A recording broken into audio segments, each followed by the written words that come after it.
পরিষেবা ব্যাহতর একটা প্রক্রিয়া শুরু হয়, মানুষের অসুবিধা হয় পরিষেবা পেতে, কারণ আমরা গেলে অনেক বাধ্যবাধকতা থাকে। সেই কারণে রাত্রিবেলায় তিনি বিমান নিয়ে কলকাতা থেকে এখানে এসে পৌঁছে এবং সরাসরি 12:30 একটার মধ্যে রাত্রে যখন সবাই ঘুমিয়ে রয়েছে তখন অতন্দ্র প্রহরীর মতো মানুষের পাশে গিয়ে দাঁড়ানো, এই দৃষ্টান্ত ভারতবর্ষে আর কেউ স্থাপন করতে পারে না। যা আমরা কোনোদিন দেখিনি। আমফানের সময়, যশের সময় বিধ্বংসী ঘূর্ণিঝড় রাত্রির 4টে-5টা অবধি নবান্নে বসে, সচিবালয়ে বসে মানুষের জীবন রক্ষা করার যে সংকল্প এবং নিজেকে উৎসর্গ করে মানুষের জন্য কাজ করার যে প্রতিজ্ঞা, এটা দৃষ্টান্ত হিসেবে তিনি স্থাপন করেছেন। আমি এটা নিয়ে রাজনীতি করতে চাই না, কিন্তু যারা এটা নিয়ে রাজনীতি করছে আমি বলবো যে মানুষের পাশে দাঁড়ানো উচিত। রাজনীতির প্রচার, মিটিং, মিছিল এসব ঠিক আছে, একদিন পরে দুদিন পরে হলেও ক্ষতি নেই, কিন্তু এই জেলাগুলি, বিশেষ করে কুচবিহার, আলিপুরদুয়ার, জলপাইগুড়ি, এদিকে উত্তর দিনাজপুর, দক্ষিণ দিনাজপুর, 2019 সালে প্রায় প্রত্যেকটা জায়গা থেকেই বিজেপির সাংসদরা জিতেছিল। জলপাইগুড়িতে বিজেপির সাংসদ ছিল, আলিপুরদুয়ারে বিজেপির সাংসদ ছিল, কুচবিহারে বিজেপির সাংসদ ছিল, ওদিকে রায়গঞ্জে ছিল, বালুরঘাটে বিজেপির নিজের রাজ্য সভাপতি ছিল। তারা মানুষের পাশে কোনোদিন থাকেনি এবং মানুষ এটা দেখছে। যারা এই ঘূর্ণিঝড় নিয়ে ব্যঙ্গ বিদ্রুপ করছে, বিজেপির প্রাক্তন রাজ্য সভাপতি তিনি বলছেন বিজেপির ঝড়ে বাড়ি উড়ে গেছে, বিজেপির ঝড় চলছে। যাদের এতটুকু ন্যূনতম উপলব্ধি নেই যে এই নির্বাচনকে সামনে রেখে রাজনীতি না করে এই দুর্যোগের সময়, দুঃসময়ে মানুষের পাশে দাঁড়িয়ে দুটোর প্রাণ যদি আমি বাঁচাতে পারি বা একটু সাহায্য করে তাদেরকে যাতে দুটো ছাদের ব্যবস্থা করতে পারি, যাদের মানসিকতা নেই এবং তাদের প্রকৃত চেহারাটা, মুখোশটা খুলে গিয়ে মানুষের কাছে উন্মোচিত হয়েছে। যে একটা ঝড় নিয়ে যারা, প্রাকৃতিক দুর্যোগ নিয়ে যারা হাসি ঠাট্টা করছে, ব্যঙ্গ বিদ্রুপ করছে, তাকে জিজ্ঞেস করা হয়েছে যে আপনি এই প্রাকৃতিক দুর্যোগ নিয়ে, ঘূর্ণিঝড় নিয়ে কি বলবেন।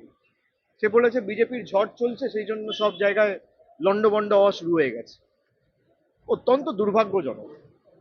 এবং যাদেরকে এই জেলাগুলির থেকে মায়েরা, দিদিরা, বৌদিরা, ভাইয়েরা, দাদারা, বয়োজ্যেষ্ঠরা, প্রবীণ থেকে নবীন আচ্ছে দিনের নাম করে নির্বাচিত করেছিল, আমি বলবো আপনাদের কাছে দৃষ্টান্ত হওয়া উচিত যে জলপাইগুড়ি থেকে বালুরঘাট দূরত্ব হচ্ছে 300 কিলোমিটার।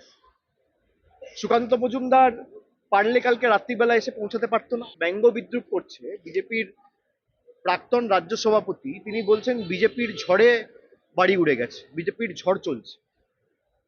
যাদের এতটুকু ন্যূনতম উপলব্ধি নেই যে এই নির্বাচনকে সামনে রেখে রাজনীতি না করে এই দুর্যোগের সময়, দুঃসময়ে মানুষের পাশে দাঁড়িয়ে দুটোর প্রাণ যদি আমি বাঁচাতে পারি বা একটু সাহায্য করে তাদেরকে যাতে দুটো ছাদের ব্যবস্থা করতে পারি, যাদের মানসিকতা নেই এবং তাদের প্রকৃত চেহারাটা, মুখোশটা খুলে গিয়ে মানুষের কাছে উন্মোচিত হয়েছে।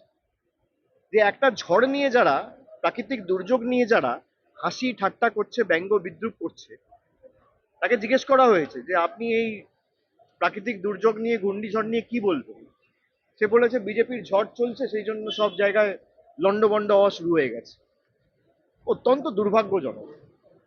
এবং যাদেরকে এই জেলাগুলির থেকে মায়েরা, দিদিরা, বৌদিরা, ভাইয়েরা, দাদারা, বয়োজ্যেষ্ঠরা, প্রবীণ থেকে নবীন আচ্ছে দিনের নাম করে নির্বাচিত করেছিল, আমি বলবো আপনাদের কাছে দৃষ্টান্ত হওয়া উচিত যে জলপাইগুড়ি থেকে বালুরঘাট দূরত্ব হচ্ছে 300 কিলোমিটার।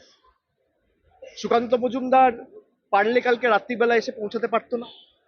4 ঘন্টার তো রাস্তা, 4 থেকে 4.5 ঘন্টার তো রাস্তা। আপনি গাড়িতে পৌঁছে যেতে পারেন। ঝড় হয়েছে কটার সময়? 4:30। আপনি তো চাইলে 9টার মধ্যে পৌঁছাতে পারতেন। আর সেখানে কলকাতার দূরত্ব, জলপাইগুড়ি থেকে কলকাতা কালীঘাট 620 কিলোমিটার। মমতা বন্দ্যোপাধ্যায় এসে পৌঁছেছে। আমরা এই কারণেই মানুষকে বলছি যে চোখে দেখুন। যারা গ্যারেন্টির কথা বলে কোনো বিজেপির নেতা এসে পৌঁছায়নি, তারা রাজনীতি করছে। আজকেও যারা গিয়ে ছবি তুলতে গেছে মানুষকে পরিষেবা না দিয়ে, কি কাজ করেছে এরা?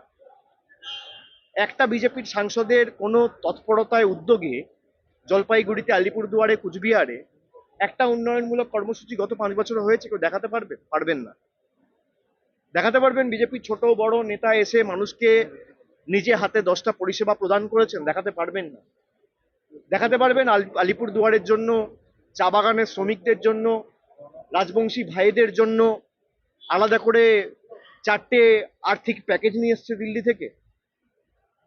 এরাই তো বলেছিল আচ্ছে দিন করব। সুতরাং মানুষ আজকে উপলব্ধি করছে, এবং আমি সকলকে অনুরোধ করব যে জাতি দলমত নির্বিশেষে আগামী 48 ঘন্টা যাতে আমরা মানুষের পাশে দাঁড়াই, এবং যে কটা মানুষকে আমরা পাশে দাঁড়িয়ে তাদের এই সমস্যা থেকে তাদের সমস্যা সমাধান করতে পারি, এবং আমাদের যতটুকু সামর্থ্য সীমাবদ্ধ এখতিয়ার অনুযায়ী মাথার উপর ছাদের বা দুমুঠো খাবারের ব্যবস্থা করতে পারি, এটা আমাদের সকলকে